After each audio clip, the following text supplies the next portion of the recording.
Welcome. Today we will talk about electric vehicles and what Stephen Guilbeault is totally missing. And why he's missing it, that's another story. But this guy, for all the experience that he has, I don't know why it's not clicking. So let's get into it. First, Stephen Guilbeault. This is right off of his LinkedIn. Let's just go through this. And they have to be part-time jobs, but he still worked in green energy. So on the right, 18 years. Then the senior director at that company from 2007 to 2018, 12. So we're talking 30 years. And now the Minister of the Environment. So 35 years, this guy has had multiple roles in green energy. You would think this guy is a genius. And I just don't get why it's just not clicking in on what's going on with EV cars. So first of all, the banning of cars, EV cars, they're starting to happen inside underground parking. They're starting to ban it here. And here's another example of the fires that happen. Now we're going to watch one fire that just happened recently. Let's watch this.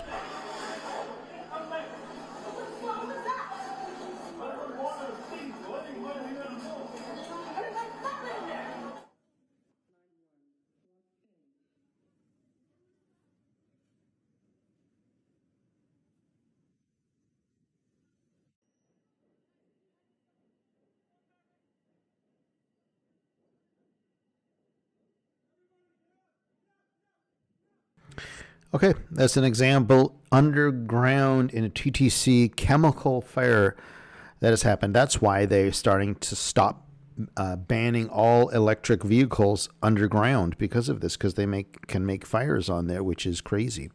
We're going to look at a couple of videos here too. There's another one here of an EV being parked and it just catching on fire. Let's have a look at this too. People had their Tesla charged the entire time that we have been here. Holy cow.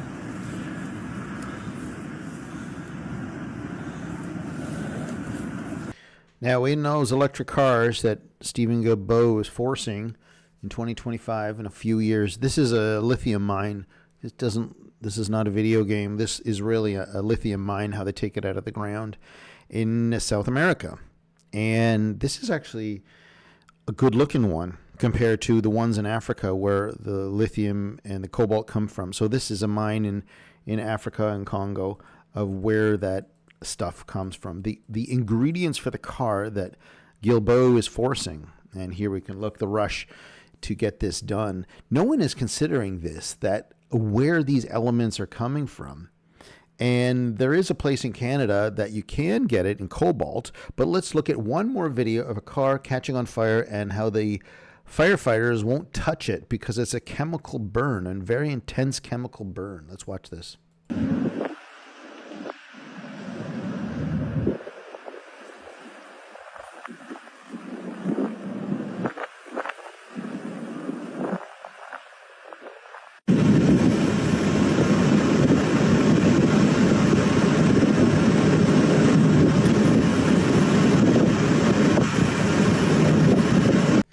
Wow.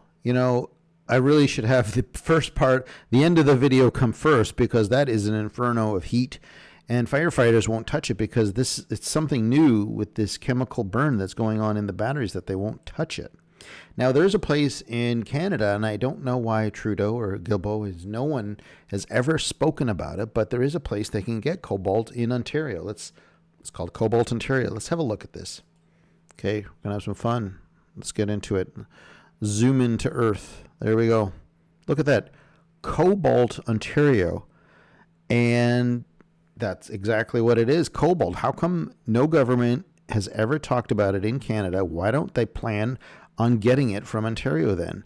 Why do we need to rely on these African mines? And you know what's going to be really bad about the way they get that stuff out.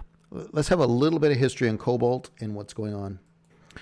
And there you can see that it was used for silver, an ore, and cobalt. So they should really try to get the cobalt out of Ontario or Canada and not rely, but they haven't even spoken about that.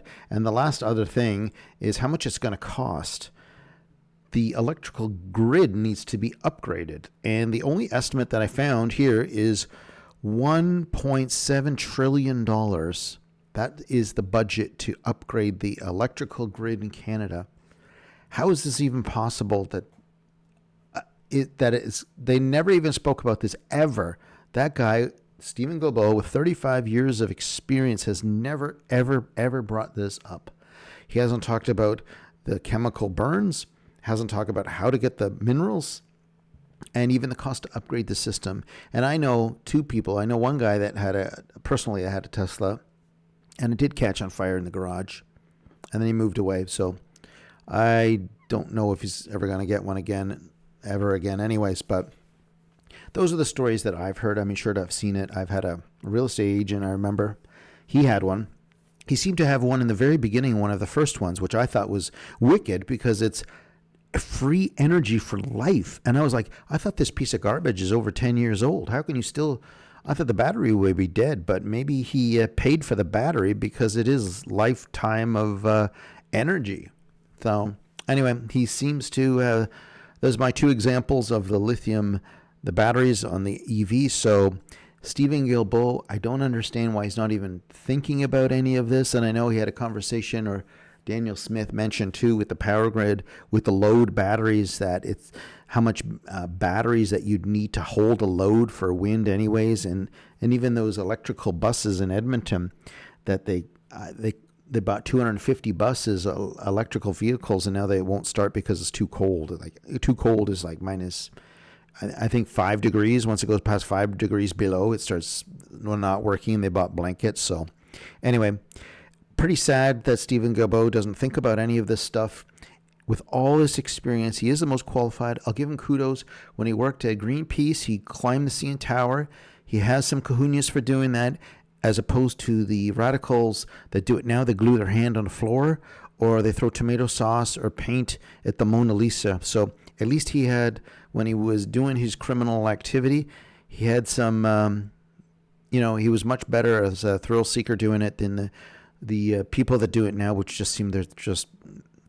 These crimes that they're doing is just even dumb. It is so dumb what they're doing. So anyway, thanks for watching. And I thought I'd bring that up with EV cars, what Stephen Guilbeault is not ever talking about. If he's willfully ignorant or evil, I don't know which one, but he should know this, and he doesn't. Thanks for watching. Have a great day.